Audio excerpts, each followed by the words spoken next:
वांद्र्यामधल्या government polytechnic कॉलेजमध्ये नवा campus dress code लागू करण्यात येणार आहे। अर्थातच ही सगळी बंधनं फक्त मुलींनाच आहेत आणि हे ड्रेस कोड लागू करण्याचं कॉलेजचं लॉजिक अत्यंत धक्कादायक आहे।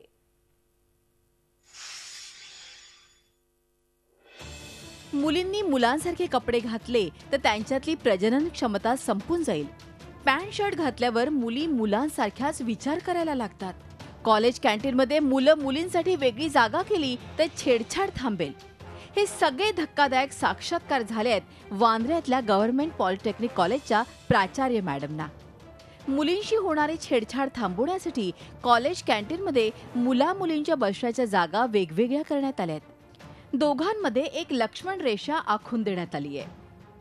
अब यहाँ पर क्राउड कम हो गया, कैंटीन में बाहर बढ़ गया है। हाँ, बाहर तो ऑब्वियसली बढ़ेगा ही मैम, क्योंकि जो रिलेशनशिप में रहेंगे तो बाहर साथ में ही घूमेंगे। यहाँ पे थोड़ी अलग अलग पार्टिसिपेंट में बैठेंगे। They move to ground because they have a own group, and the girls who have only girlfriends, so they sit in common room. We have girls common room, so they have their seat over that side. Boys sit over here because we don't have a boys common room. Otherwise, the girls and boys who want to sit together, they sit in ground or somewhere. सगळे friends एकत्र बसायचेत ना, त्यांचा आता group पूर्ण तुटलाय, कोणालाच एकत्र बसायला आता भेटत नाही। की याच्याशी बोलत होती जस्ट वायरच्या बाहेरून, तर ते बोलले की नाही 500 ची फाईन, असं तुम्ही बोलू नाही शकत। कॅन्टीन मध्ये ही लक्ष्मण रेषा आखून झाल्यावर प्राचार्यांनी आणखीन धक्कादायक प्रस्ताव समोर आणलाय। मुलींनी मुलांसारखी शर्ट पॅन्ट घातली तर त्या मुलापुष्टात येते।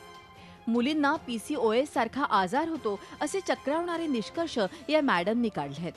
त्यामुळे मुलींनी यापुढे कॉलेजमध्ये पंजाबी ड्रेस किंवा सलवार कमीजच घातली पाहिजे असा नियम लागू करण्यात येणार आहे। याचं पालन केलं नाही तर दंडही आकारला जाणार आहे।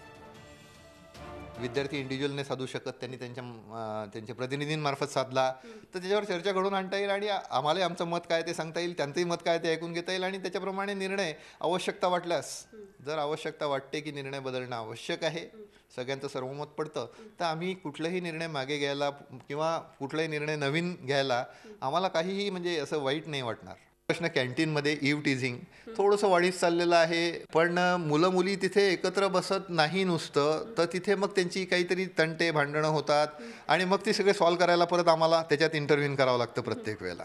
आणि एक संस्था म्हणून जबाबदारी सगळ्या विद्यार्थ्यांची आमची असतेच, तर याच्यामध्ये आम्हाला ते फक्त भांडण करत बसले ती भांडणं सोडवतच बसा आणि हे दिवसेंदिवस वाढत चाललेलं आहे थोडंसं। तर त्याच्यासाठी एक साधा म्हणजे एक विचार आला की मुलांना मुलींना या 15-20 मिनिटासाठी अर्ध्या तासासाठी इथे जेवायला किंवा नाश्ता पाणी करायला चहाला येतात, त्यावेळात त्यांनी इकडे इकडे बसावं, इकडे इकडे बसावं। कॅन्टीनमधून मुलं मुलींना वेगळं केल्यानं छेडछाड थांबणार आहे का याचं उत्तर कॉलेजकडे नाही। पॅन्ट शर्ट घातल्यावर मुलींमधली प्रजनन क्षमता संपते हे कुठल्या डॉक्टरनं सांगितलं याचं उत्तरही नाही। मुलांनी मुलींकडे पाहू नये यासाठी मुलींनी ड्रेस कोड का बदलायचा? मुलींनी पंजाबी ड्रेस घातल्यावर मुलं त्यांच्याकडे पाहणं बंद करणार आहेत का? ज्या मुलांनी छेडछाड केली त्या मुलांवर कारवाई केली का याचं उत्तरही कॉलेज प्रशासनाकडे नाही। सगळी बंधनं मुलींवर आणि सगळ्यात मोठं दुर्दैव हे की इतके मागासलेले आणि बुरसटलेले विचार असणाऱ्या प्राचार्य आणि प्राध्यापकांच्या सहवासात पुढची पिढी घडते। कविता शर्मा, झी मीडिया, मुंबई। झी 24 तास रहा एक पाऊल पुढे।